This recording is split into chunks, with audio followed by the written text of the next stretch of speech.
acaba de comunicar conmigo. Le demos, por favor, 2 minuticos que ya se está conectando. Entonces, pues quiero que iniciemos estando él ahí, porque es el conferencista. Entonces, vamos a darle los 2 minuticos y iniciamos. No hay ningún problema, ya está todo para el día 5 de octubre del 2021 a las 6 de la tarde, dentro del Grupo Cultural de Cecimín, y el nombre es, recuerde, la enfermedad de Alzheimer es un problema y una prioridad de salud pública en Colombia.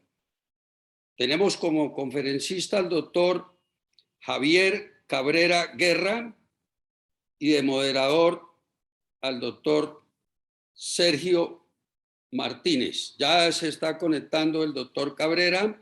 El doctor Cabrera, Javier Cabrera Guerra, es médico especialista en geriatría y en gerencia hospitalaria de la Pontificia Universidad Javeriana. Es presidente de la Asociación Colombiana de Gerontología y Geriatría. Es miembro de la Junta Directiva de la Asociación Colombiana de Sociedades Científicas y es geriatra adscrito a la Fundación Santa Fe Bogotá. El doctor Sergio Ramírez es neurólogo clínico, neurofisiólogo, especialista en docencia universitaria, profesor titular de neurología de la Fundación Universitaria de Ciencias de la Salud y coordinador nacional de neurología del Grupo Queralty, antiguamente conocido como el Grupo Sanitas. Bienvenido. Si quieres, doctor Sergio Ramírez, nos da algunas consideraciones, que ya se está conectando el doctor Cabrera, y apenas se conecte él, le pasamos la palabra. Muchas gracias, Sergio, por acompañarnos hoy. Estamos convencidos que va a ser una reunión de muy alto nivel científico y en un idioma para médicos y no médicos. Gracias, Sergio, por aceptar la invitación y tienes la palabra. Gracias, profesor. Muy amable, doctor Jorge Ramírez. Muchas gracias por este honor que me hacen de coordinar hoy la reunión de Cecimín. Y al doctor pues, Javier Cabrera también por permitirme estar con él.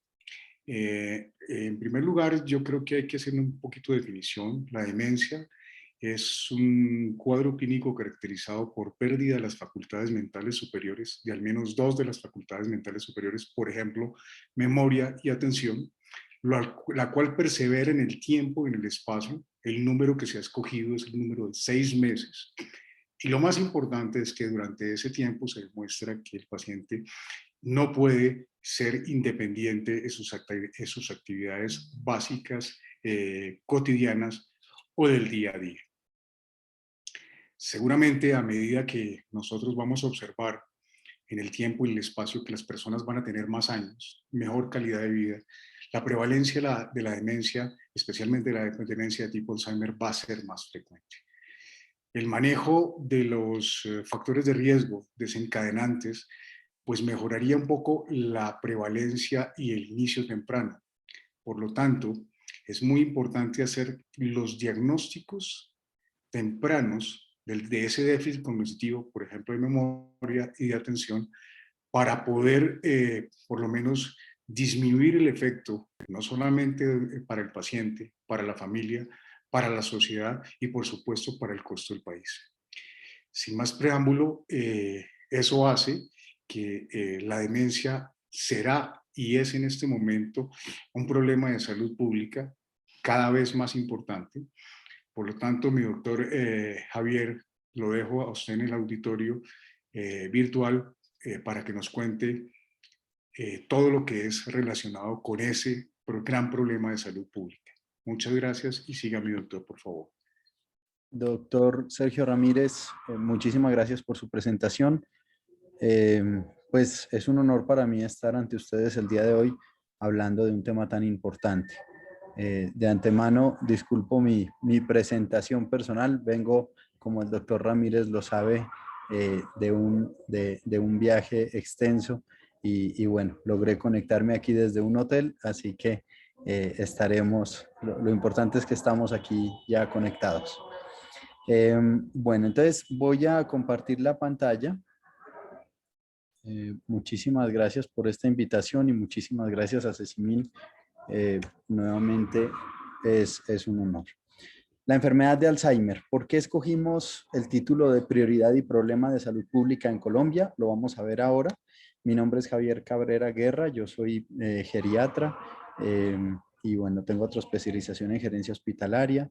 La realidad hoy en día es que presido la Asociación Colombiana de Gerontología y Geriatría y hago parte también de sociedades científicas. Hago mi ejercicio profesional en la actualidad en la Fundación Santa Fe de Bogotá, en el Centro de Atención del Adulto Mayor, pero también mi fuerte es la atención domiciliaria en geriatría. Así que estoy para servirles en el momento en que me requieran. Pues diciéndoles primero que esto no es nada nuevo, ¿no? Lo que vamos a hablar hoy van a ser muy poquitas las cosas nuevas que vamos a tocar, pero Alzheimer fue un psiquiatra y neurólogo alemán y él pues vivió de 1864 a 1915 y sus estudios principalmente sobre esta patología los hace en esta paciente cuya foto observamos en la parte inferior derecha, que es August Deter, a quien él examinó en 1901 y posteriormente tuvo la oportunidad de, después de ese examen clínico, tuvo la oportunidad de realizar la autopsia de su cerebro. En ese tiempo, pues digamos que se permitía hacer mucho más este tipo de estudios y en 1906 él publica por primera vez todos los hallazgos, tanto clínicos como hallazgos histopatológicos, y es después, por allá en 1911, cuando otro psiquiatra alemán, Emil Kraepelin, que es considerado el padre de la psiquiatría moderna, él hace una descripción de la enfermedad de Alzheimer, pone unos diagnósticos en Europa y le llaman la enfermedad de Alzheimer en honor al doctor Alzheimer. Bueno, ¿qué podemos ir comentando? Pues primero que en el año 2015 sale un reporte mundial de Alzheimer. Este reporte mundial de Alzheimer recoge todas las características epidemiológicas de la demencia desde el año 2009, 10, 11, 12, 13 y 14 y sacan un reporte mundial donde ponen una alerta pues como más grande sobre esta situación porque la realidad es que siempre nos han venido colocando alertas. Desde 1906 el doctor Alzheimer nos viene alertando sobre esta situación. Y nos dicen que para el año 2015, básicamente un país como Colombia, que tiene aproximadamente 50 millones de habitantes, es la cantidad de personas en el mundo que tienen esta patología. Pero para el año 2030 se aumenta casi a la mitad y para el año 2050, que eso será en poco tiempo, porque es que el tiempo está pasando muy rápido, serán 131 millones de personas con esta patología, es decir, casi 3 veces más de lo que había en 2015. Entonces, este es realmente un problema pues, de salud pública, no solo en nuestro país, sino a nivel mundial. Pero además, nos habla esta infografía que en 2015 aparecerán 10 millones de casos de personas con demencia nuevos en el mundo, es decir, 1 cada 3 segundos. Y nos avisa también que esta situación, digamos, no solamente es un tema de números, sino que socialmente en los países, sobre todo en vías de desarrollo, es un tema de mucha estigmatización que genera mucho aislamiento social y debido a esto, el 94% de las personas con este tipo de diagnóstico se aíslan a recibir cuidados domiciliarios. Esa es la realidad del reporte. Bueno, también es un tema económico.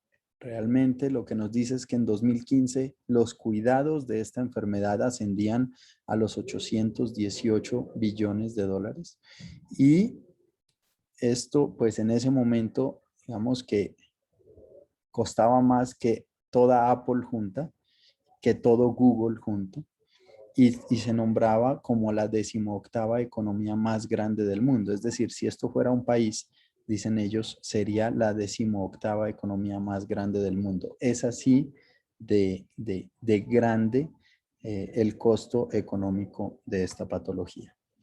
Bueno, este mapa nos muestra las personas que sufren demencia en cada región.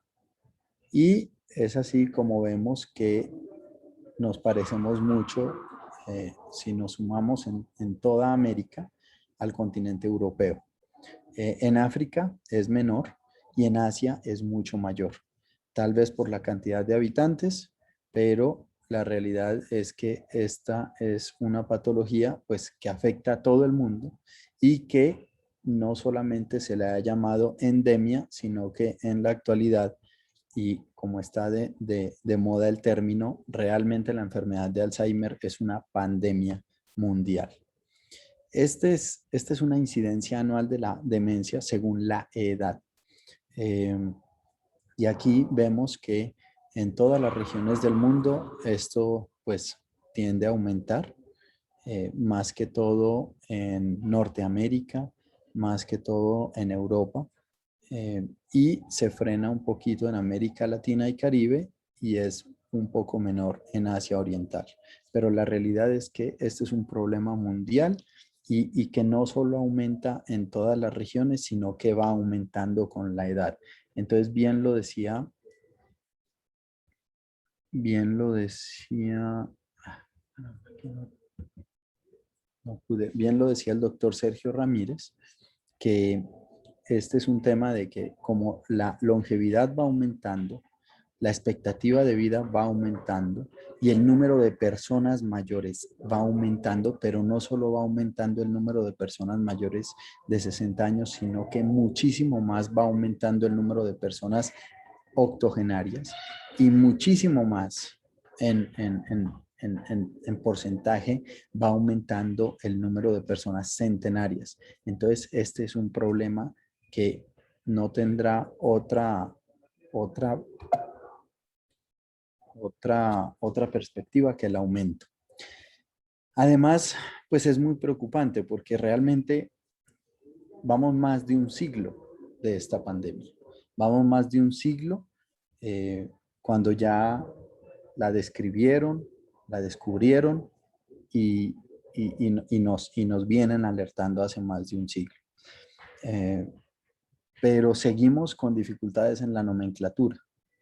Seguimos, por ejemplo, en la actualidad todavía no se ha logrado definir, por ejemplo, el término de demencia. El término de demencia es un término muy estigmatizado y en Colombia, en los últimos años, se ha ido cambiando esa terminología y la terminología ha ido cambiando porque hoy en día los últimos criterios diagnósticos nos hablan del trastorno neurocognitivo mayor. Entonces se deja la palabra demencia a un lado y se habla del trastorno neurocognitivo mayor. Ese es un adelanto. Así estas personas están menos expuestas a la estigmatización social. Pero también hemos avanzado también en que ya no existe la terminología de demencia senil, porque si hablamos de demencia senil, eso pareciera que todas las personas cuando somos seniles vamos a sufrir de demencia y eso pues es un error. Entonces entonces ya no existe la terminología de demencia senil. Cuando la seguimos viendo en las historias clínicas, realmente nos damos cuenta de que de que esta persona, de que este paciente puede recibir una atención, digamos, más actualizada cuando vemos este tipo de nomenclatura en las historias clínicas. Entonces, pero también tenemos dificultades en el diagnóstico.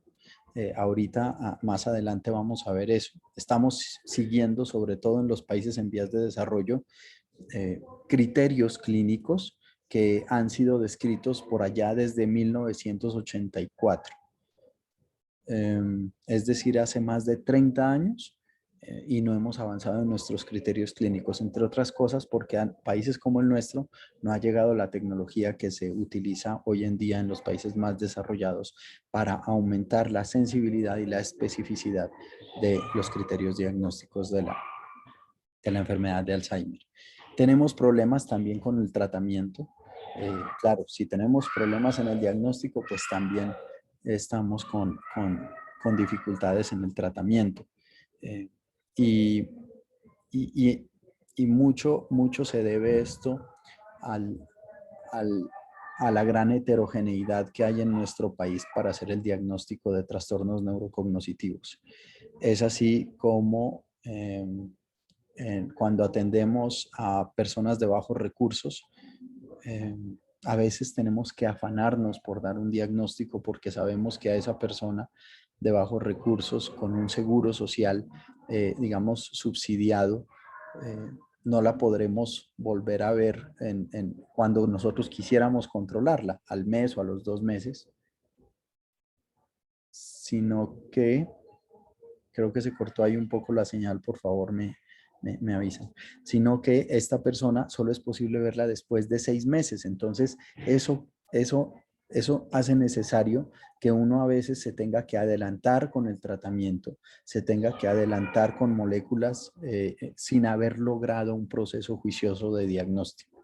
Y por supuesto, hoy en día pues es más fácil hacer un tratamiento cuando hemos seguido un diagnóstico juicioso, un proceso de descarte de otras patologías, porque recordemos que en la enfermedad de Alzheimer no hay un examen que nos diga, sí, esta persona salió positiva para enfermedad de Alzheimer, sino que es más y sigue siendo más una patología de descarte. Bueno, tenemos dificultades en la rehabilitación, ya que la oferta de estimulación cognitiva en nuestro país es muy limitada, pero además la autorización por parte del sistema de salud ha ido muy despacio también. Hay falta de recursos económicos para hacerle frente a esta pandemia mundial. Hay falta de recursos sociales y sanitarios también para hacerle frente a esta pandemia. Nos hace falta especialistas, nos hace falta personas con una formación específica en demencias, nos hace falta personas con una formación específica en enfermedad de Alzheimer. La realidad es que hay muy poquitos colombianos, yo creo que los podríamos contar con el dedo de la mano, que tengan doctorados en demencias, que tengan doctorado en enfermedad de Alzheimer, cuando este tipo de formación existe en otros lugares del mundo. Nos hace falta recursos para investigación. Todo esto hace pues que realmente en nuestro país el tema de equidad sea diferente al de los países más desarrollados, donde todo lo que hemos hablado hasta ahora es mucho más formalizado y mucho más organizado. Tenemos dificultades también para optimizar la calidad de vida en estas personas mayores. Tenemos dificultades para darle calidad de vida a las personas cuidadoras de personas con este diagnóstico. Aún tenemos una ausencia de cura, no existe la cura en el mundo y por eso seguimos hablando de paliación. Y todavía nos cuesta como cultura latinoamericana hablar de que a estas personas hay que darles una adecuada calidad de muerte. Y por eso estos pacientes siguen expuestos a tratamientos de toda índole, de acuerdo a la región del país donde nos encontremos. Entonces, mientras no tengamos una mayor claridad en la frecuencia o en la carga de esta enfermedad en Colombia, pues vamos a seguir con dificultades para seguir adelante en la pandemia de la enfermedad de Alzheimer. Bueno, ¿cuál es el objetivo principal? de la salud pública en este momento en los diferentes países cuando se habla de esta enfermedad? Básicamente son dos. En las personas que ya tienen el diagnóstico, en las personas que ya presentan una enfermedad de Alzheimer, lo principal es buscar una optimización de su calidad de vida. Eso es lo que a eso se debe dirigir la política pública. Y el segundo objetivo es que a las personas que no nos ha dado aún enfermedad de Alzheimer, nos deben ayudar y debemos ayudarnos nosotros mismos a reducir el riesgo de padecer esa demencia. Y nosotros, de quienes estamos aquí conectados, tenemos una mayor responsabilidad todavía, porque es ayudar a generaciones futuras a disminuir ese riesgo de presentar cualquier tipo de demencia y en especial de la enfermedad de Alzheimer. Entonces miren que es una patología que viene describiéndose lentamente, porque hasta 1984 salen publicados estos primeros criterios diagnósticos de la enfermedad de Alzheimer y básicamente han cambiado muy poquito. Los criterios clínicos de la enfermedad de Alzheimer han cambiado muy poquito. Las características patológicas siguen siendo las mismas. Pero lo que quiero resaltar de este par de diapositivas es que uno sigue recibiendo interconsultas y seguimos recibiendo consultas donde nos llaman a descartar una enfermedad de Alzheimer justamente cuando el paciente se encuentra en un estado de nivel de conciencia comprometido. Bien sea si la persona está en delirium, si la persona está en estado de coma, digamos que es muy difícil llegar a un diagnóstico y sería irresponsable llegar a un diagnóstico y solo podríamos llegar a una posibilidad diagnóstica cuando una persona tiene un compromiso de la conciencia.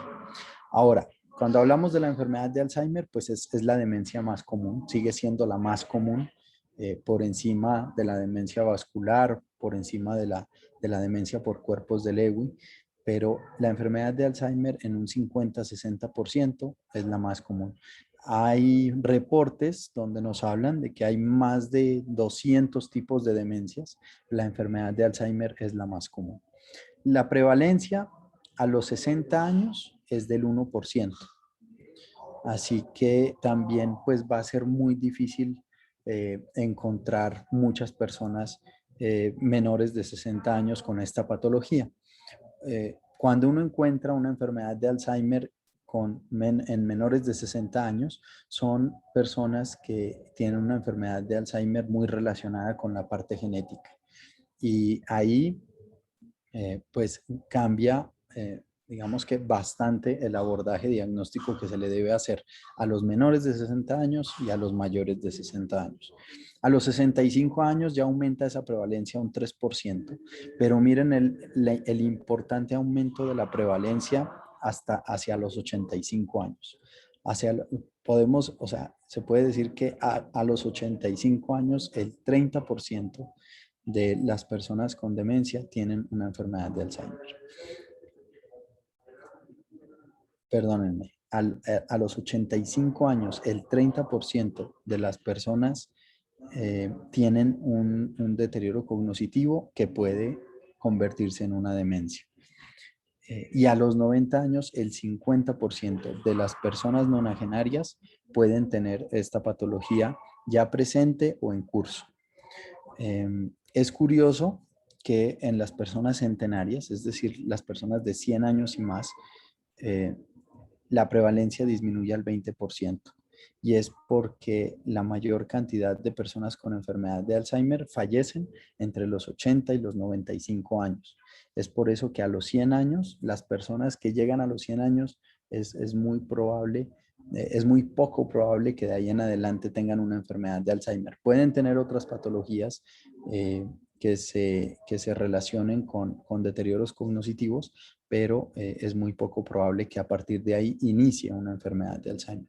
Entonces, el inicio digamos, más frecuente de la enfermedad de Alzheimer puede ser en las edades entre los 60 y los 70 años, cuando vamos a buscar un diagnóstico, como lo vamos a ver más adelante.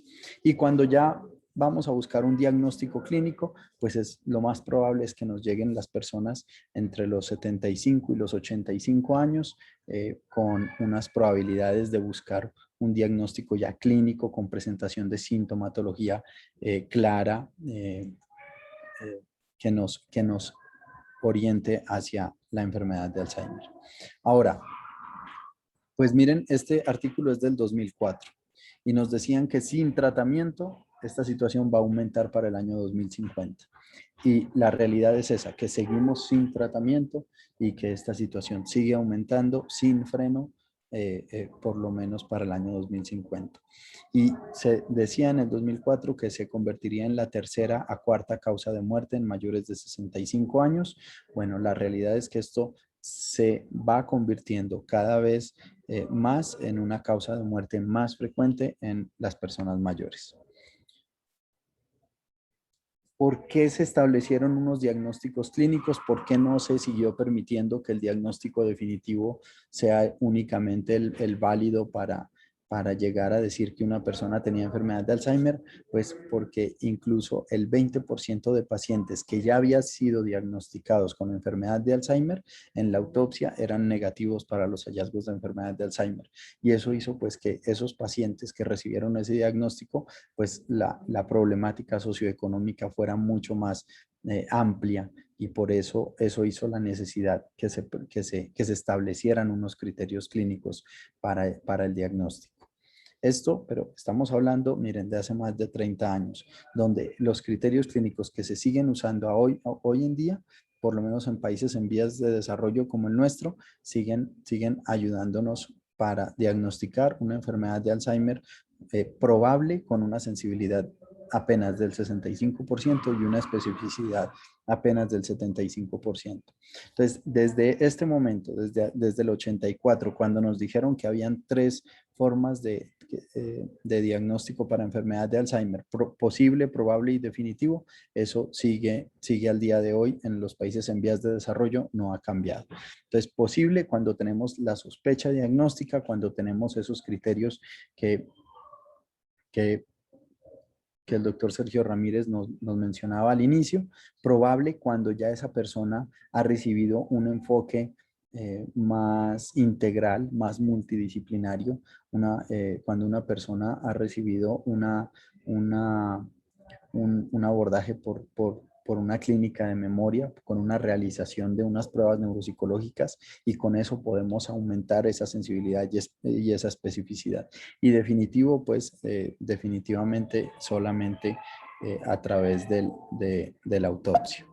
Bueno, eso entonces, como decía, no ha cambiado mucho. Y después fueron apareciendo otros criterios diagnósticos, otros criterios clínicos para mejorar esa especificidad y esa sensibilidad. Y es así como 10 años después, es decir, en 1994, se hacen unos criterios con 60 pacientes y aumentan efectivamente esa sensibilidad y esa especificidad. Y básicamente lo que agregaron fue el tema de empiezan a pensar en la necesidad de la realización de unos biomarcadores. Pero sin embargo, sigue lográndose el diagnóstico muy tarde en el curso de la enfermedad, y solo cuando el umbral de demencia ya había sido alcanzado. Hoy en día ya hemos mejorado, pero acá en este tiempo, en el 94, aparece este señor Bruno Dubois, donde dice que el diagnóstico debe ser más temprano y debe ser más específico. Y es quien empieza a hablar como de los biomarcadores, y hace esta publicación en el 2011 y nos dice cuáles son los beneficios de un diagnóstico temprano. Entonces, un diagnóstico temprano nos va a orientar a un tratamiento más temprano, a dejar de buscar otras causas, porque es que estos pacientes digamos, están expuestos no solamente a múltiples tratamientos, sino también a múltiples diagnósticos y también a múltiples especialidades y a múltiples especialistas. Entonces, cuando llegamos a un diagnóstico, digamos, más preciso y más temprano, pues vamos a dejar de buscar otras causas y vamos a permitir que esa familia pues siga como ese camino de sufrimiento que tiene el no llegar a un diagnóstico y ver a su familiar deteriorándose. Ayudar a la familia a entender y aceptar, realizar planes financieros y legales mientras todavía se es competente. El paciente y su familia pueden escoger su estilo de vida en esos años después del diagnóstico, inducir una mejor adherencia y manejo de otras condiciones médicas que nos van a ayudar a mantener la velocidad de la patología más lenta.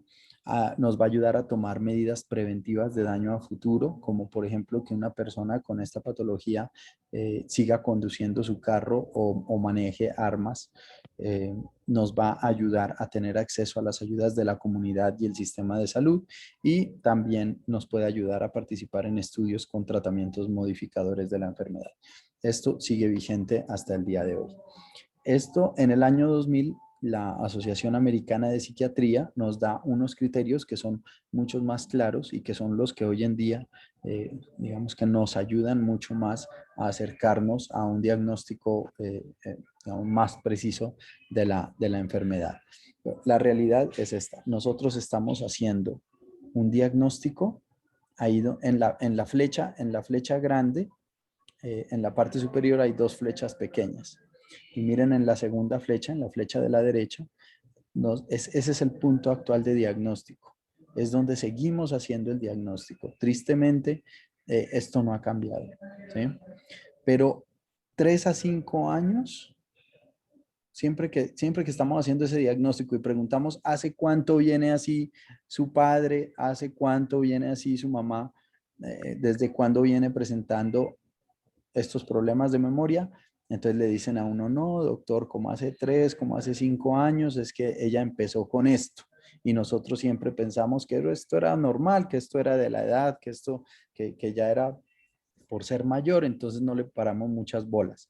O le dicen a uno: y la llevamos donde un médico, y entonces ese médico nos dijo que eso no era, que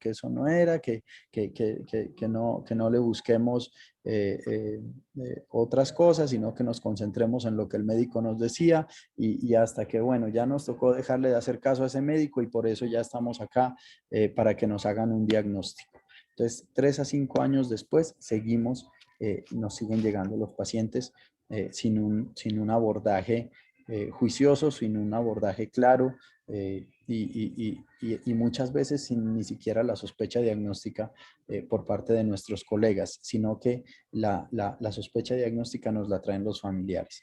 Entonces, y de ahí hacia atrás, es decir, de ahí hacia atrás, ese es el reto que tiene el mundo hoy en día. Los estados preclínicos, antes de que una persona empiece con los primeros síntomas, podemos empezar a identificar si esa persona puede ser más proclive a presentar la enfermedad. Y es ahí donde entran en juego los biomarcadores. Entonces, ¿desde cuándo le vamos a llamar enfermedad de Alzheimer? ¿Desde que ya el paciente tiene criterios de demencia, o le vamos a llamar enfermedad de Alzheimer desde los primeros síntomas, o le vamos a llamar enfermedad de Alzheimer con la ayuda de biomarcadores desde muchos años antes?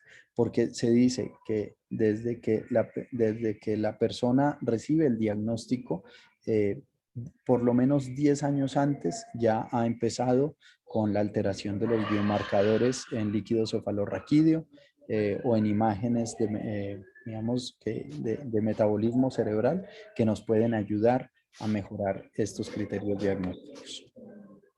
Este es el doctor Bruno Dubois, y en el 2007 nos incluye otros criterios diagnósticos a esos criterios clínicos que les venía mencionando. Y entonces nos incluye el tema de los biomarcadores y nos incluye el tema del metabolismo cerebral a través de las neuroimágenes PET.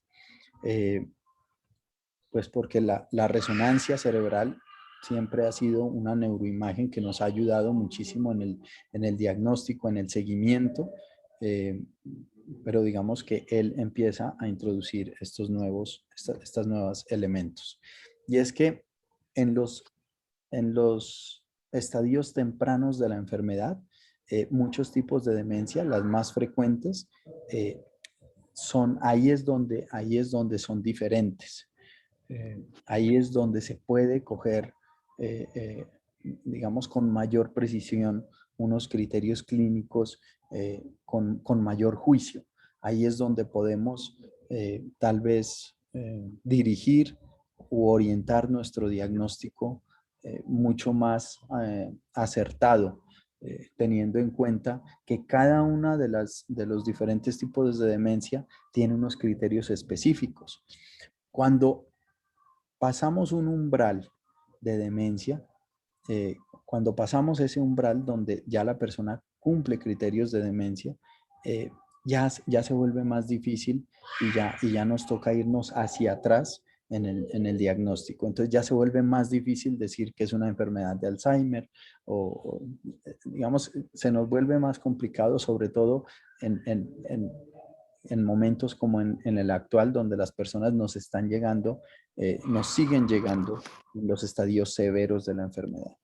Entonces, el reto para los clínicos, para nosotros, es encontrar cada una de estos tipos de demencia en sus estadios tempranos. Y así también es el reto para la enfermedad de Alzheimer. Y es que, digamos, en los estadios tempranos, entonces, es el llamado deterioro cognitivo leve. En ese deterioro cognitivo leve, que también hay dificultades en la nomenclatura porque en nuestro país ya se le ha cambiado la denominación y se le llama trastorno neurocognitivo menor. Es ahí donde quisiéramos nosotros llegar a lograr encontrar los pacientes que van a progresar hacia la enfermedad de Alzheimer. Entonces, acá nos muestran unos cortes de una resonancia donde tenemos una región hipocampal normal, después tenemos en el deterioro cognitivo leve o un trastorno neurocognitivo menor, tenemos una neurodegeneración en esa área y ya en la enfermedad de Alzheimer, como ya lo decimos, ya cuando han pasado el umbral de la demencia, entonces es como más fácil describir esos vacíos en esas regiones.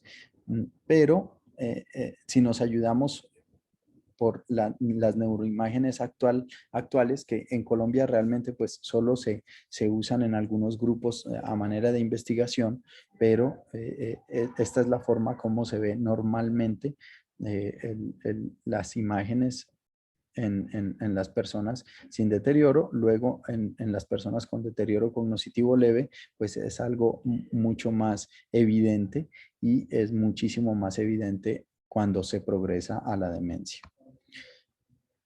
Entonces, nos introducen también los biomarcadores y esto no es de ahora. Esto desde el año 2006 vienen saliendo gráficas como esta, donde nos dicen que las personas que progresan a la enfermedad de Alzheimer y la diferencia de las personas que no progresan a la enfermedad de Alzheimer cuando se coge a una persona con deterioro cognitivo leve.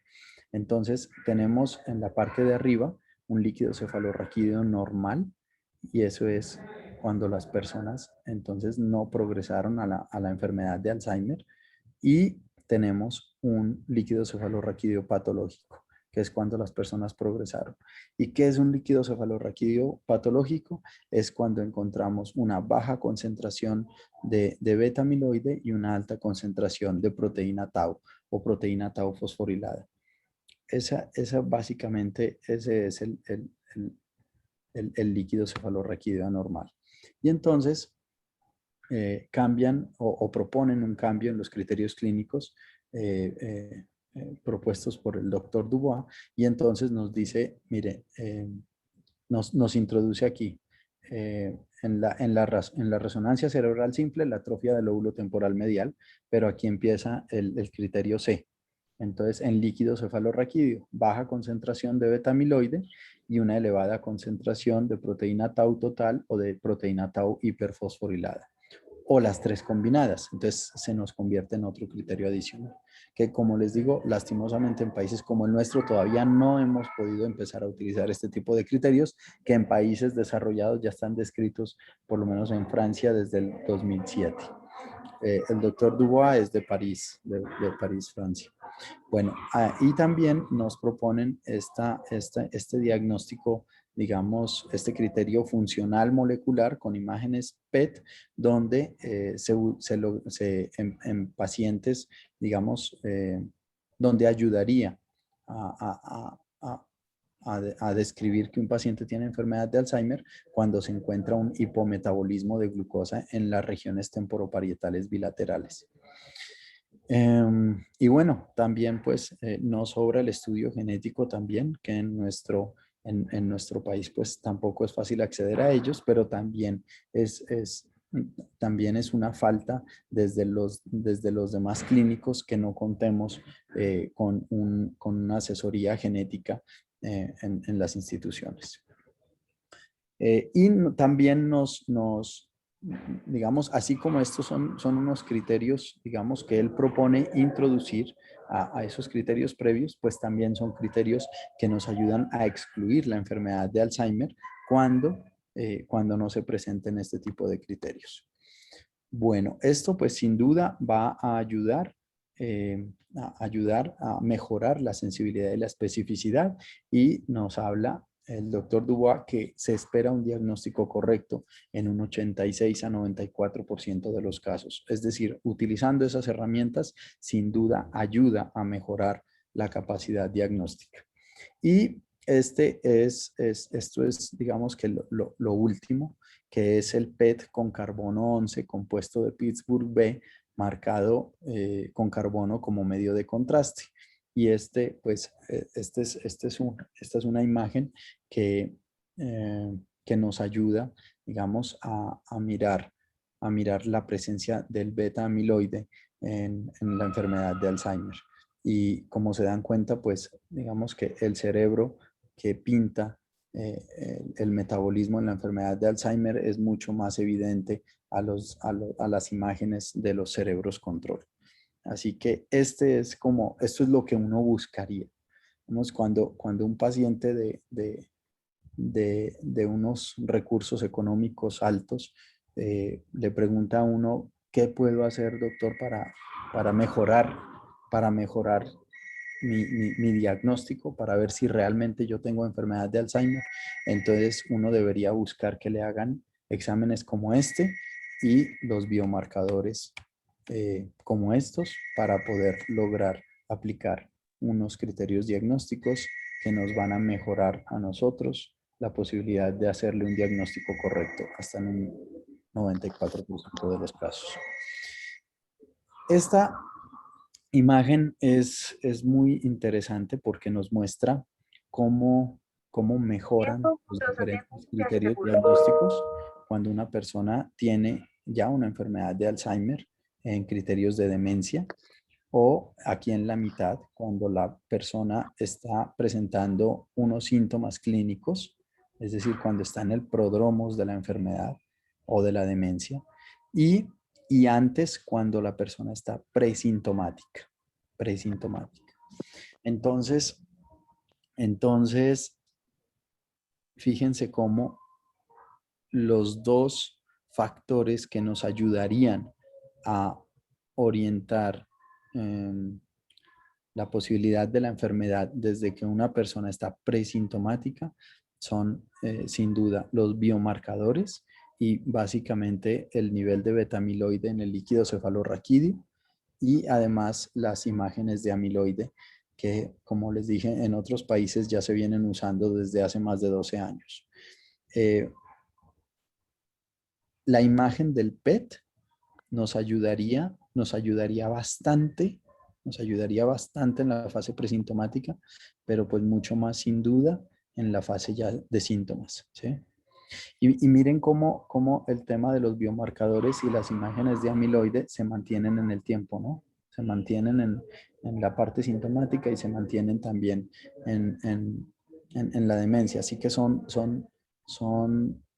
factores que los podemos usar en cualquier estadio de la enfermedad. Viene después el tema de la resonancia. Entonces la resonancia nos ayuda un poco en la parte presintomática, nos ayuda mucho más en la parte clínica, en la fase clínica, y nos ayuda muchísimo más pues ya cuando se hace la progresión hacia la demencia. El biomarcador de la proteína tau es poco y nos ayuda hasta menos que la resonancia, ¿sí? El rendimiento cognitivo, es decir, las pruebas neuropsicológicas, no nos ayudan mucho en la fase presintomática, nos ayudan un poquito más en la fase clínica y pues son definitivas ya en la fase cuando ya la persona ha pasado su umbral de demencia. La funcionalidad del paciente y el compromiso de la funcionalidad es algo que se empieza a comprometer apenas en la fase clínica y que pues sin duda nos ayudaría a hacer el diagnóstico en la fase ya demencial. Así que esta gráfica pues me gusta mucho porque nos ayuda a ver que lo que más nos ayudaría a mirar una probabilidad mayor de la enfermedad son el biomarcador de la proteína beta amiloide disminuida en el líquido cefalorraquídeo y las imágenes específicas de amiloide. ¿Cómo buscar esos criterios? Pues mire que, como les digo, en los países en vías de desarrollo como el nuestro, nosotros seguimos como en los criterios clínicos de antes, ¿no? Porque no tenemos esa tecnología para mejorar nuestra capacidad diagnóstica. Entonces seguimos haciendo nuestra historia clínica, nuestro examen físico, nuestra evaluación neuropsicológica y algunas pruebas de laboratorio que lo que nos permiten es ayudar a descartar otras patologías. Entonces, en paraclínicos, pues nosotros siempre debemos ser muy integrales y debemos ir a buscar siempre, digamos que todas las patologías que se pueden relacionar también con deterioro cognitivo, y a esto es a lo que me refiero cuando digo que debemos ser ordenados en el ejercicio diagnóstico. Uno entiende que las familias están angustiadas, uno entiende que el paciente está desesperado por saber qué es lo que sucede, pero nosotros siempre debemos intentar utilizar el tiempo en la consulta y en nuestro discurso el lenguaje para lograr que esa persona nos permita realizar un diagnóstico clínico juicioso para no adelantarnos, digamos, y no estar exponiendo al paciente de pronto en tratamientos iniciados de una forma muy temprana y que después no sea. El tratamiento sigue siendo bastante similar desde hace un par de décadas.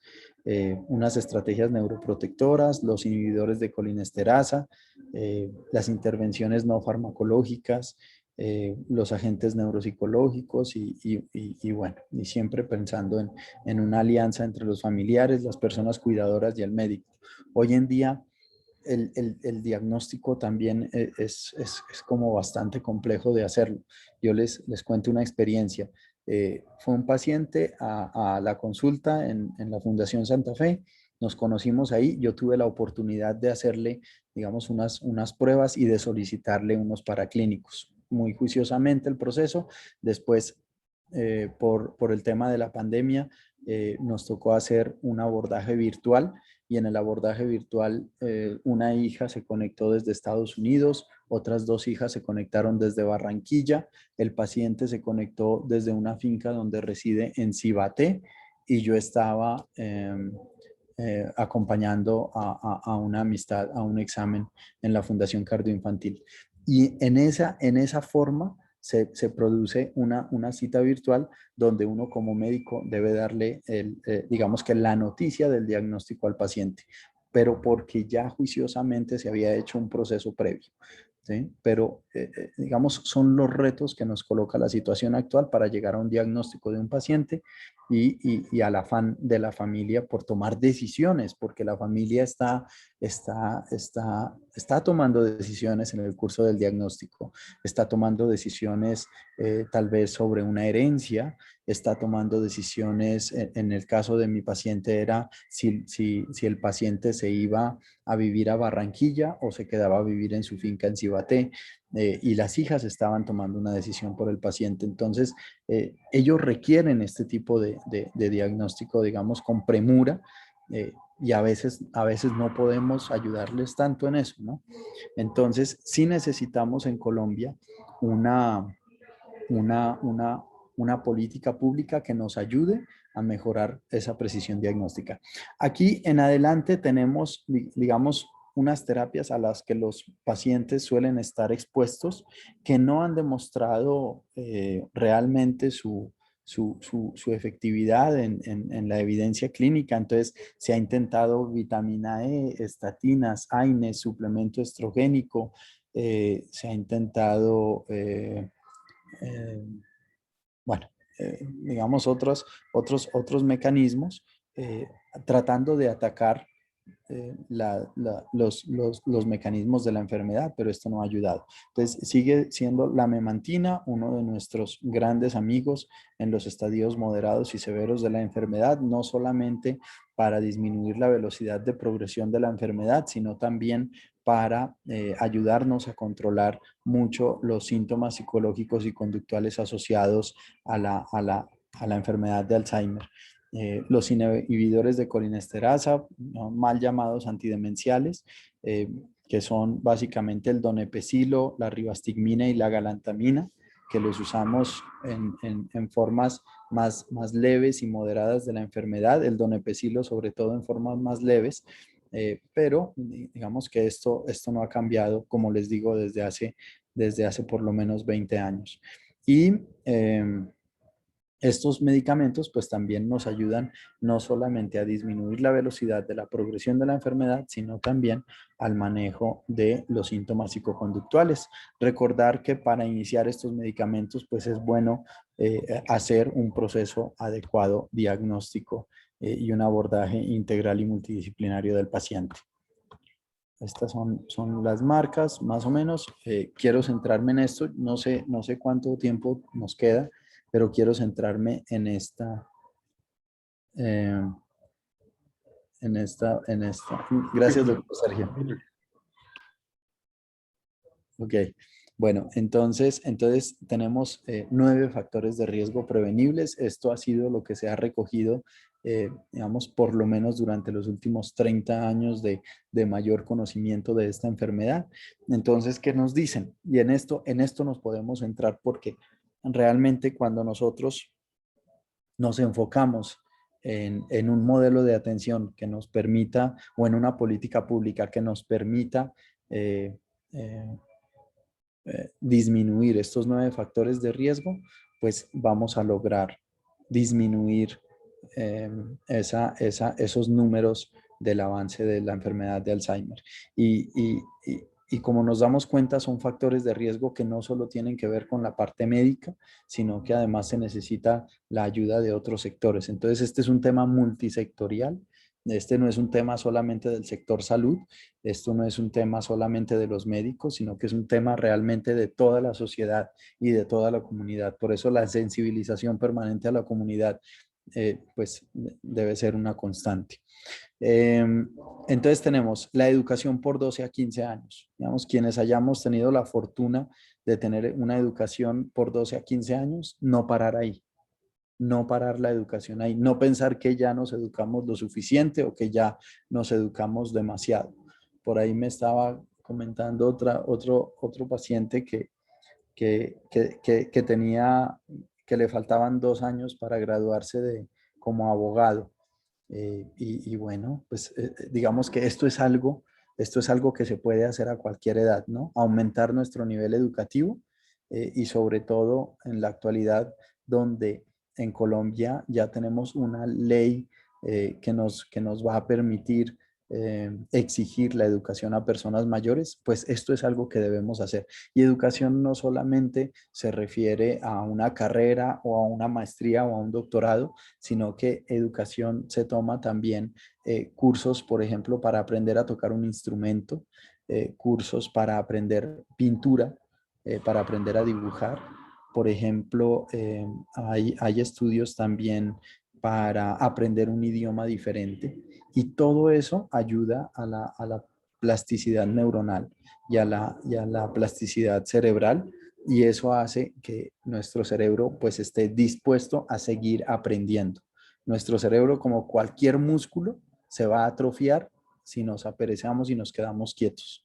Pero ahí hay un tema entonces de continuar la educación. Eso es algo que podemos modificar para tener una menor probabilidad de tener enfermedad de Alzheimer. Cuidar la hipertensión arterial. Ese es un tema básico en esta patología. Es muy diferente la persona con una enfermedad de Alzheimer típica a una persona con una enfermedad de Alzheimer combinada con una enfermedad cerebrovascular. Una persona con una enfermedad de Alzheimer típica, pues es una persona mucho más llevadera, es una persona que ayuda muchísimo más en el cuidado. Es una persona cuyos síntomas psicoconductuales son mucho más fáciles de modular a una persona que tenga una instauración de una enfermedad cerebrovascular aguda o crónica. Entonces, cuidar la hipertensión arterial es algo que nos va a ayudar a prevenir la enfermedad, la demencia, la enfermedad de Alzheimer y además nos va a ayudar a prevenir muchas otras situaciones pues, patológicas del cerebro. Prevenir la obesidad también. Y ojo porque en las personas mayores pues la obesidad sigue teniendo tantas consecuencias negativas como en la juventud o en la adultez. En la persona mayor uno a veces prefiere el sobrepeso porque cuando se han hecho estudios donde personas mayores con peso normal y con sobrepeso tienen hospitalizaciones prolongadas, el sobrepeso le ayuda a esa persona a sobrepasar la hospitalización y a salir vivo de esa hospitalización. Entonces, digamos que en geriatría siempre vamos a recomendar un índice de masa corporal entre 23.5 y 28.5. Eso es eso es lo que siempre buscamos en las personas mayores. Pero nunca la obesidad, ¿no? La obesidad nunca es recomendable y bueno, ahí sí todos podemos trabajar en ello también. Hay personas que tienen una disminución temprana de agudez auditiva, es decir, entre los 45 y los 65 años, y eso tenemos que intervenirlo. Entre otras cosas, la colocación de audífonos en personas mayores es uno de los factores que más ayuda a mejorar la calidad de vida de una persona mayor. Así que siempre debemos pararle bolas a la agudez auditiva y siempre, si ya tenemos los audífonos y ya nos han rehabilitado en ese sentido, pues debemos usarlos, porque este es un factor de riesgo prevenible para enfermedad de Alzheimer y otros tipos de demencia. Fumar definitivamente es algo que aumenta los marcadores inflamatorios en todo el organismo y es uno de los mecanismos descritos inflamatorios para el cerebro. Así que fumar es un factor prevenible para no tener demencia ni enfermedad de Alzheimer. Depresión. En Colombia, el 41% de personas mayores de 60 años tienen síntomas relacionados con depresión.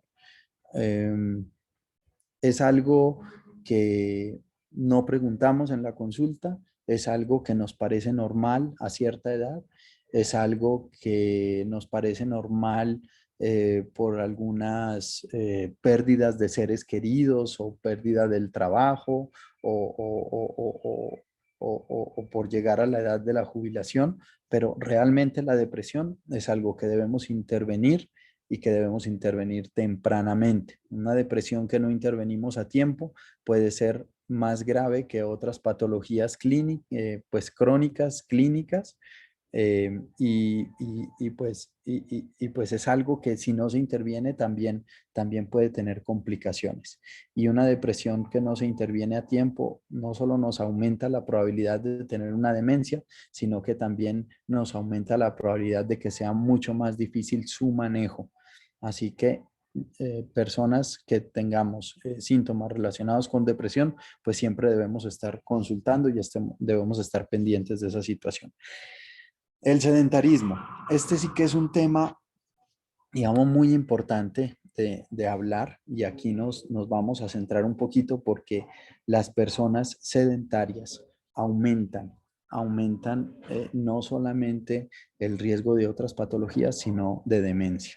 Las personas que no realizan actividad física no solamente aumentan la probabilidad de tener demencia, sino que hacen que el manejo de la sintomatología psicoconductual sea mucho más difícil cuando ya la presenta.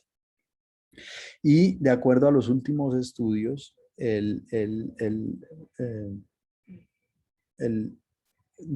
un 40 hasta un 50% se puede prevenir de demencias cuando uno realiza actividad física. Y cuando uno combina la actividad física con la dieta mediterránea, eso nos asegura mucho más y nos disminuye mucho más la posibilidad de llegar a tener enfermedad de Alzheimer. Así que cortemos el sedentarismo. Ojalá que empecemos por nosotros mismos. Ojalá que empecemos mañana mismo. Ahí tenemos que cortar eso, definitivamente. Salir de esa zona de confort. Y es que es bastante fácil. La idea no es volvernos corredores de maratón, pero sí debemos arrancar paso a paso. Y necesitamos cualquier tipo de actividad física.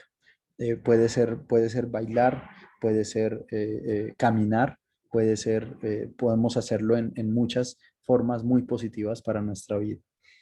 El aislamiento social, eso es algo que podemos intervenir desde edades tempranas. Cuando somos personas que alejamos a otras personas de nuestro círculo social, estamos cosechando ahí un aislamiento social para nuestra vida futura. Y por eso, digamos, y en eso nos da mucho ejemplo las culturas orientales, donde se reúnen grandes grupos sociales a celebrar, y no solo a celebrar, sino también, digamos, la cultura de ellos es que por lo menos una vez a la semana se reúnen en grandes grupos sociales, no tienen que ser familiares, sino que pueden ser amistades, vecinos, que pueden volverse un círculo social muy cercano, pero eso es algo que debemos evitar desde ahora, porque el aislamiento social también es un factor de riesgo que nos va a aumentar la probabilidad de demencia y de enfermedad de Alzheimer. La diabetes, sobre todo cuando se presenta por encima de los 65 años, pues es un factor de riesgo prevenible y que también lo podemos prevenir desde edades tempranas de la juventud o la adultez. Así que estos 9 factores de riesgo les dejo. Le aumentaría un par de buenos mensajes. La vacunación antiinfluenza, la vacunación antineumococo, son tipos de vacunas que nos han enseñado unos grandes aportes, unos grandes beneficios en la vasculatura endotelial. Así que eso es algo que debemos proyectarlo siempre en nosotros mismos y en los pacientes y en nuestras familias. Y también le agregaría la ingesta leve de alcohol. Es algo que también nos va a proteger, digamos, de muchas cosas, sobre todo después de los 50 años. Nos va a ayudar a mejorar nuestra expectativa de vida, a aumentar nuestra expectativa de vida, y nos va a ayudar a mejorar nuestra calidad de vida. Mensajes finales. La salud cerebral es esencial para lograr un envejecimiento con calidad. Y recordemos que el envejecimiento no empieza a los 60 años. La vejez en Colombia es un momento de vida que está descrito y que arranca a partir de los 60 años, digamos, por normatividad y por política pública. Pero el envejecimiento es un proceso que nosotros llevamos desde que nacemos hasta nuestra última existencia, incluso después de ello. Así que para lograr un envejecimiento con calidad, un envejecimiento saludable, la salud cerebral es esencial y es uno de los temas centrales de una estrategia de la Organización Mundial de la Salud que se llama Hacia una década de envejecimiento saludable 2020-2030. Así que esta es una década donde nosotros podemos cambiar todos esos factores y prevenirlos. Realmente la enfermedad de Alzheimer es uno de los retos de salud pública y asistencia social internacionales más importantes hoy y en el futuro, porque como vemos, digamos, hay terapias nuevas como los medicamentos biológicos y seguramente muchos han escuchado hablar de un medicamento que se llama el aducanumab, que viene siendo producido por una firma que se llama Biogen o Biogen, que está en Colombia. Y este medicamento, aducanumab, pues no es una cura de la enfermedad, pero sí es una promesa porque pues es el primer medicamento que ataca, digamos, la proteína beta amiloide en sí y que ha demostrado que disminuye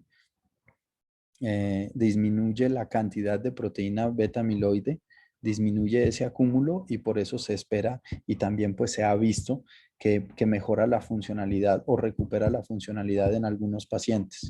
Entonces, al causar la reducción en las placas amiloides, pues se espera que cause una reducción en ese deterioro funcional debido a la enfermedad de Alzheimer. Pero eso es algo que, digamos, por lo menos la FDA,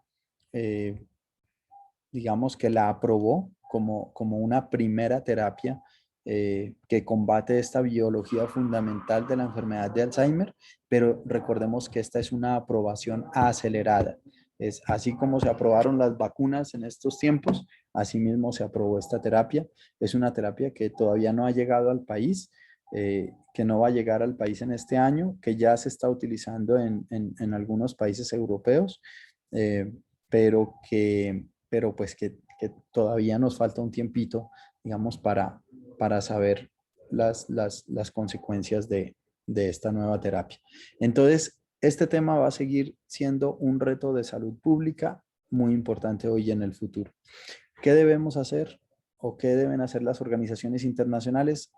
Continuar en el esfuerzo de convertir a la demencia en prioridad sanitaria internacional. ¿Qué debemos hacer nosotros? Porque ya sabemos que en Colombia no estamos preparados para combatir esto, ni siquiera estamos actualizados.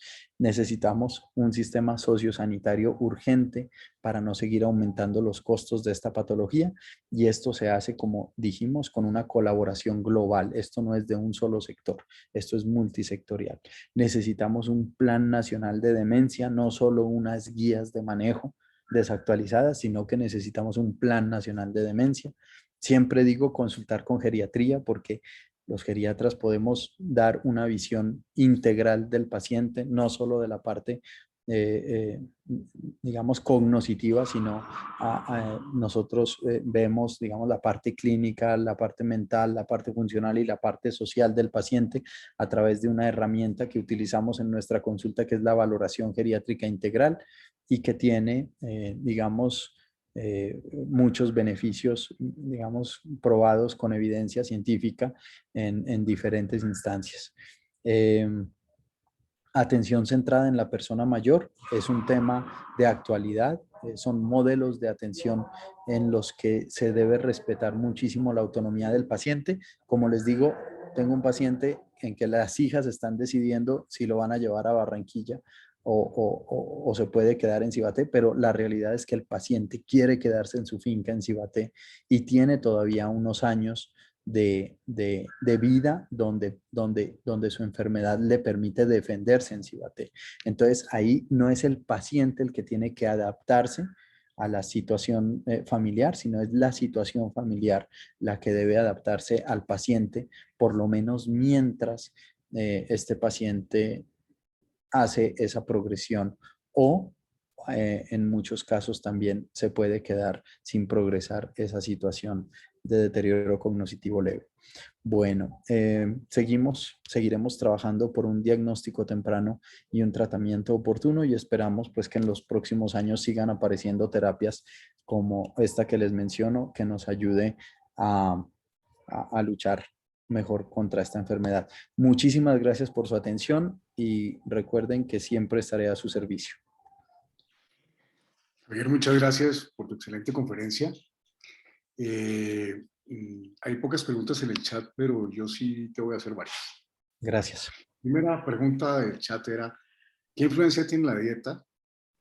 Tú mencionas la dieta mediterránea. ¿Y qué influencia tiene nuestra dieta en la demencia? Bueno, esa es una pregunta muy importante. Hay dieta, es que, digamos, yo casi no uso el término dieta, pero sí la alimentación balanceada, ¿no?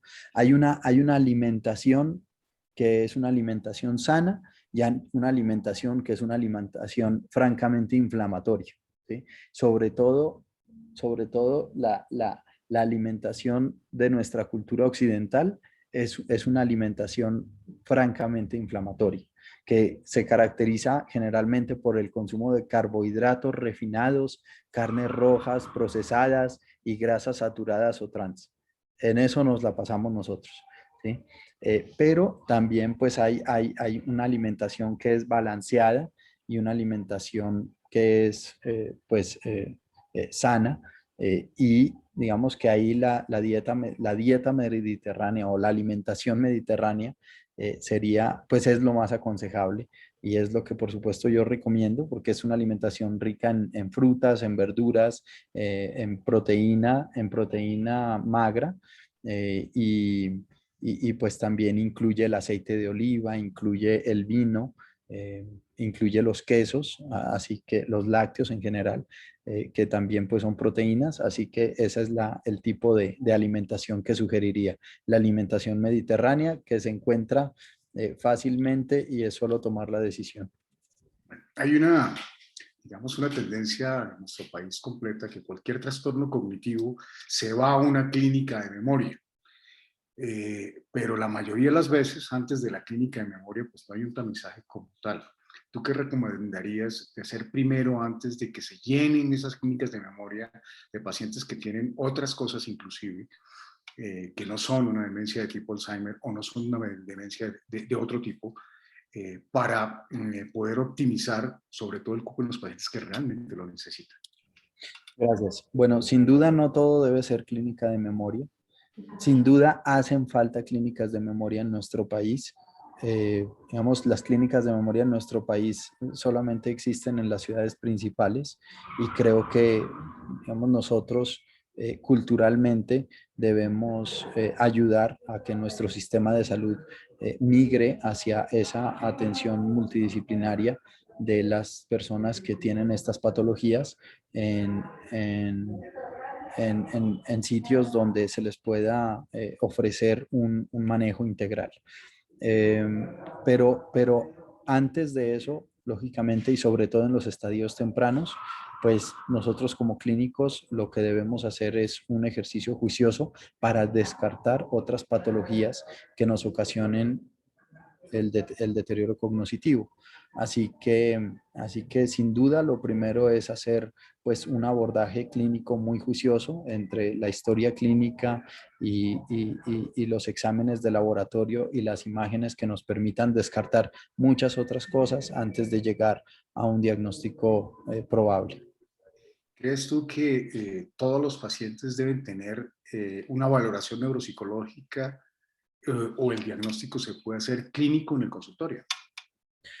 Sí, no todos pacientes deben tenerlo, pero es que esto, digamos, se debe individualizar cada caso, porque o sea, nosotros no podemos convertirnos en simples remitidores hacia la evaluación neuropsicológica.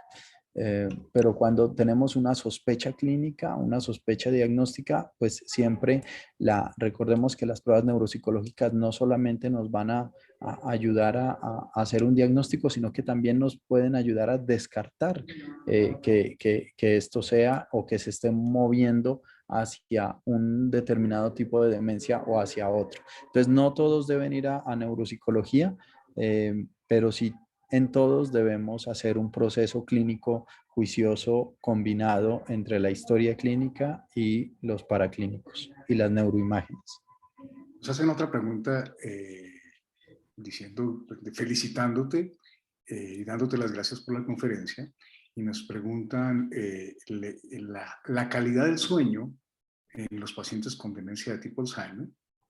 ¿Qué se debería hacer con el sueño? ¿Cómo debería ser el tratamiento para los trastornos del sueño? Y no más por el momento. Y la otra pregunta es, ¿hay algún estudio sobre la incidencia de pacientes diabéticos en pacientes con Alzheimer? Ok, los trastornos del sueño son algo muy frecuente en la enfermedad de Alzheimer. Están descritos como parte de los síntomas psicológicos y conductuales asociados a las demencias. Es algo que se debe manejar porque si una persona con este diagnóstico no tiene una buena calidad del sueño, entonces su enfermedad de base va a progresar mucho más rápido y su calidad de vida va a estar mucho más deteriorada. Así que la calidad del sueño es una de nuestras prioridades en el manejo integral en una persona con enfermedad de Alzheimer. ¿Con qué se debe manejar? Bueno, hay que individualizar el caso porque hay agentes como los antipsicóticos que nos ayudan mucho, pero también están los hipnóticos, digamos, no sedantes, que ojalá siempre usáramos esos. Y también hay otros medicamentos como las benzodiazepinas, que hoy en día ya nunca más deben ser de nuestra primera elección, porque pues ya están descritos también desde hace varios años como unos medicamentos de prescripción inadecuada en las personas mayores por todo lo que generan hacia adelante. Entre otras cosas, la administración prolongada de benzodiazepinas también se describe que puede generar un deterioro cognitivo en el futuro. Así que se debe individualizar muy bien el caso y se debe hacer un abordaje integral. Y también digamos que las terapias para el trastorno del sueño deben ser primero intentarse un abordaje no farmacológico y posteriormente sí algo farmacológico. Siempre lo más importante en los trastornos del sueño es el abordaje no farmacológico inicial. Y la segunda pregunta, la incidencia en pacientes diabéticos. Realmente no conozco el estudio, pero por mecanismo de acción, pues es más frecuente la demencia en pacientes diabéticos. Lo que sí, digamos, se ve es que las personas con enfermedad de Alzheimer son bastante sanas clínicamente. Son personas que usualmente no tienen hipertensión arterial ni diabetes. Son personas que de pronto tienen su hipotiroidismo por ahí escondido, que es de fácil manejo, pero son bastante sanas las personas con una enfermedad de Alzheimer típica, ¿no? Digamos, pacientes que tienen ya diabetes, una diabetes mal controlada, pues usualmente tienen también una enfermedad cerebrovascular crónica y digamos, estas personas con el diagnóstico de enfermedad de Alzheimer son personas que conductualmente son más complejas de modular. Bueno, creo que no hay más preguntas. Voy a permitirme hacer un resumen muy corto de lo expuesto. ¿Se pueden hacer preguntas orales? Dale. Haz la pregunta, dale. Doctor Cabrera, muchísimas gracias por su conferencia para personas que no venimos del sector médico Me pareció muy ilustrativa y aprendí mucho. Quería preguntarle por el Centro de Atención al Adulto Mayor que usted dirige en la Fundación Santa Fe, cuáles son los servicios que presta y si ese centro atiende las posibilidades de diagnóstico, de tratamiento, etcétera, los diferentes elementos que usted nos presentó y resumió como necesarios para una política pública, de qué manera, si hay alguna que lo aplican en este centro de atención al adulto mayor de la Fundación Santa Fe. Estimada Siena, muchas gracias por su pregunta. Yo no dirijo el Centro de Atención del Adulto Mayor, lo dirige una geriatra, amiga y colega mía. Yo trabajo en el Centro de Atención del Adulto Mayor. Ahí hacemos consulta externa de geriatría, prestamos el servicio de atención domiciliaria en geriatría, no solamente a los convenios de asegurados, sino también a nivel particular. Y también hay un equipo multidisciplinario con el que se ofrece el servicio de clínica de memoria. También se ofrece el servicio de pruebas neuropsicológicas y se ofrece el servicio de estimulación cognitiva digamos, en la forma de hospital día. No se tiene la tecnología de las pruebas en líquido cefalorraquídeo, ni tampoco, ni tampoco se hacen las neuroimágenes que describimos. Y pues ojalá próximamente se mueva hacia allá esto. Pero por allá a su servicio. Sergio, tengo un comentario.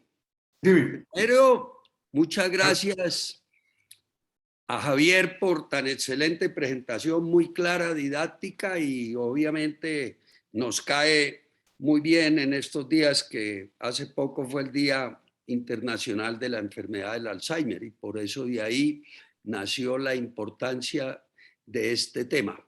Yo tengo una pregunta o comentario más bien práctico para las personas que nos acompañan que no son médicas y es, obviamente en medicina la filosofía es trabajar en grupo y en equipo. La pregunta mía es la siguiente: ¿cómo es la interacción o integración entre la geriatría y la neurología, cierto, para el manejo de estas enfermedades? ¿Hasta dónde va cada uno? ¿En qué momento hay que trabajar conjuntamente entre un neurólogo y un geriatra en la enfermedad de Alzheimer? ¿Cómo se complementan? Lo hago desde un punto de vista práctico para quienes no son médicos y nos están acompañando hoy. La idea de medicina no es pelear, la idea de medicina es cómo nos colaboramos, cómo damos una mayor atención al paciente en general, y lo digo desde el punto de vista práctico, porque la geriatría es importantísima, pero es que el número de geriatras, por lo menos en Colombia, no es muy amplio. Entonces, la disponibilidad de cupos de consulta no es tan fácil. Eso es lo que te quería preguntar, Javier, en el buen sentido, de cómo orientamos a las personas que no son médicos que están acá en la integración de geriatría con neurología en el caso de un familiar que tenga Alzheimer. Gracias y espero que me entiendan la pregunta y el comentario. Gracias, doctor Jorge. Esperamos cumplir con sus expectativas. Yo voy a responder y le pido por favor al doctor Sergio Ramírez que me ayuden en la complementariedad de la respuesta. Bueno, yo arrancaría por decir que ambas pues son unas ciencias muy importantes para el diagnóstico y para el seguimiento de las personas con enfermedad de Alzheimer. Como geriatra, puedo decirles que he visto que en la cultura latinoamericana y americana, la geriatría se ve más como una ciencia paliativa. y creo que debemos migrar más hacia la geriatría preventiva. Y la geriatría preventiva es más, digamos, europea, más culturalmente europea. La cuna de la geriatría es Gran Bretaña. Y bueno, digamos, yo añoraría, digamos, una política pública de envejecimiento y vejez donde le exija a nuestro sistema de salud garantizar la oferta de servicios de geriatría a una persona desde que cumple los 60 años, porque es que como siempre he dicho, la vejez no empieza a los 60 años, la vejez se construye y se construye desde antes.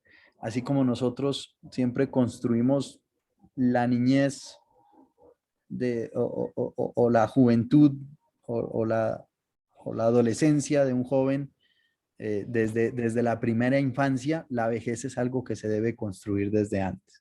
Así que a mí sí me gustaría que un geriatra vea a una persona mayor desde los 60 años o desde los 65 años para ir haciendo como un tema preventivo de tamizaje de enfermedades crónicas, de ver cómo se están manejando, etcétera, etcétera. Un geriatra puede asegurarle a un neurólogo que ese paciente va a llegar con una mejor salud cerebral que si no hay geriatra antes de un neurólogo. Un geriatra siempre puede dar muchos, digamos, más beneficios en el sentido integral clínico, mental, funcional y social. Y en la parte mental los beneficios pueden ser cognitivos y afectivos. Entonces creo que la geriatría es necesaria visualizarla desde la prevención y a partir de los 60 años en nuestro país. La neurología es una ciencia, digamos, mucho más antigua, mucho más experta en temas cerebrales, en temas estructurales, funcionales del sistema nervioso y ahí, hasta ahí llego porque creo que el doctor Sergio Ramírez puede complementar mucho mejor la respuesta en relación a la neurología. Gracias. Gracias, Javier. Le tiro la pelota. Espérate, de la tapo. Mentiras. Realmente creo que no hay una exclusión entre la neurología y la geriatría. Los neurólogos adultos, yo tengo una subespecialidad en dolor de cabeza y en sueño, y lo que más veo son ancianos, ¿sí? Y ancianos con trastornos cognitivos de diferente tipo. No solamente enfermedad de Alzheimer, otras demencias o mixtas como la enfermedad vascular, la presencia de trastornos de nervio periférico son importantes de hacer el diagnóstico. Entonces yo creo que el equipo tiene que trabajar, debe ser interdisciplinario, no multidisciplinario, porque cuando yo digo multidisciplinario, el doctor Javier va por un lado, yo por el otro. Es que nos podamos hablar, y eso es básico para el paciente. En la medida que uno pueda hablar, comprometer las metas de cada uno de nosotros sobre el paciente y aplicarlo al paciente, va a ser maravilloso. Y al paciente le va a ir mejor, al doctor Javier le va a ir mejor y a mí también. Entonces, desde el punto de vista pragmático, tenemos que hacer la integración. Eso no hay división ni es quién se quede con el paciente. Voy a ponerles un ejemplo tan claro como un paciente que tenga una hiperlipidemia, una dislipidemia, un aumento de colesterol de los triglicéridos lo suficientemente importante para que nosotros tengamos que intervenir con un medicamento. Hay 5 o 6 medicamentos de estos. Y esos 5 o 6 medicamentos, la dosis que dicen los libros y que lo usan los norteamericanos entre 40 y 80 miligramos de atorvastatina. Esa dosis para un paciente mayor de 65 años o de 70 años es una dosis que podría ser alta. De hecho, puede producir hemorragias, puede producir alteraciones del sueño, una cantidad de cosas que deben ser conocidos tanto por el neurólogo como por el geriatra. Entonces, el trabajo en equipo es bastante importante. Para mí es mejor que el paciente llegue sistémicamente adecuado a mi consultorio para poderle aplicar lo que necesito aplicar desde el punto de vista farmacológico y desde el punto de vista no farmacológico, a que el paciente no llegue de esta manera. Por lo tanto, no me está tirando la pelota el doctor, sino que tenemos que trabajar en grupo y por el beneficio de una cosa que se llama el paciente y la familia. Y una cosa muy importante que me parece claro es para establecer las metas que debe tener el cuidador, porque el cuidador hay que cuidarlo tanto o más en un momento dado que el paciente. Y es algo que la única manera de poderlo lograr es hacer la interacción entre el geriatra, el neurólogo, en este caso, la enfermera. No sé si di la respuesta adecuada o hay alguna otra cosa que quieras agregar, Javier. Yo estoy de acuerdo, doctor, con su respuesta. Muchas gracias, Javier y Sergio, muy clara, simplemente la hice para eso. Sabemos que la idea y para beneficio del paciente es exactamente eso, trabajar en equipo, interdisciplinariamente. Y el resultado lo vemos cuando uno aprende a trabajar así. Gracias. Sí, señor. Bueno, entonces yo creo que va a ser un resumen muy corto. La demencia de tipo Alzheimer es una enfermedad prevalente que cada vez más frecuentemente la vamos a ver. Necesitamos políticas gubernamentales, políticas universitarias de investigación y de subespecialidades para el mejor tratamiento de estos pacientes. Otra de las cosas importantes es aplicar estas características en investigación para saber qué es lo que nosotros tenemos. En investigación en la enfermedad de Alzheimer hay bastante en el país y muy adelantada en el área de Antioquia. Todas las investigaciones del doctor López, especialmente desde el punto de vista genético, han sido muy importantes para el aporte nuestro, pero no todos los pacientes de Colombia son de esa región. Entonces hay que hacer muchísima más investigación, cuáles son sus reales factores de riesgo. El manejo de los factores de riesgo de manera integral hace que el paciente disminuya la probabilidad del deterioro de la calidad de vida. Dos detalles que dijiste muy claros, el oído, esa hipoacusia que tiene el paciente y el aislamiento social son cosas que van a producir una pseudodemencia o van a deteriorar al paciente con demencia, y eso hay que manejarlo en todos los tipos de pacientes. Descartar otras causas de manera juiciosa. No coger a todos y hacerles la misma resonancia, dependiendo del caso, individualizarlo y sobre todo hacer esas reuniones con las familias para que entiendan qué es lo que nosotros estamos haciendo y el paciente se beneficie. Los nuevos tratamientos, esperemos a ver si van a ser buenos. Los medicamentos hay que utilizarlos y hay que utilizarlos en cada paciente. No este es el mejor, sino para X paciente se va a escoger según su comorbilidad y sus enfermedades que además van juntas, podrían mejorar tanto la calidad de vida del paciente como la de los cuidadores. A ustedes muchas gracias y finalmente pues, nos veremos en otra ocasión. Doctor Javier, excelente exposición. Muchísimas gracias. Admiramos ese esfuerzo que hiciste por llegar acá desde tan lejos. Un abrazo y muchas gracias. Muchas gracias, Sergio. Javier, antes de dar por terminada la reunión, pues quiero hacer el anuncio de la próxima, que es para el día martes 12 de octubre a esta misma hora, 6 de la tarde.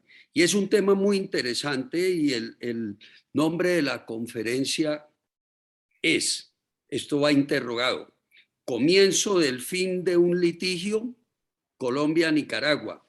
Y el conferencista va a ser el doctor Julio Londoño Paredes, quienes todos sabemos la calidad de profesor, es el director de ciencia o de internacionales en la Universidad del Rosario, del posgrado.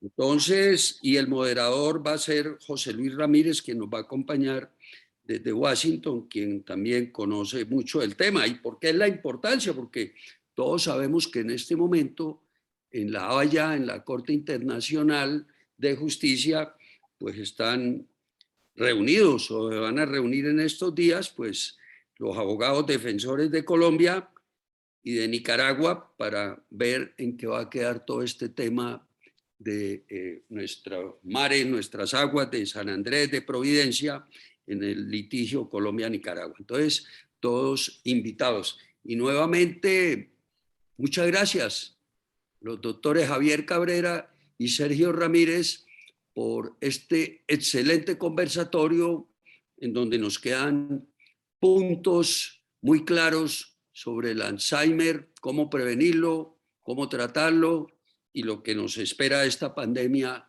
hasta el año 2050.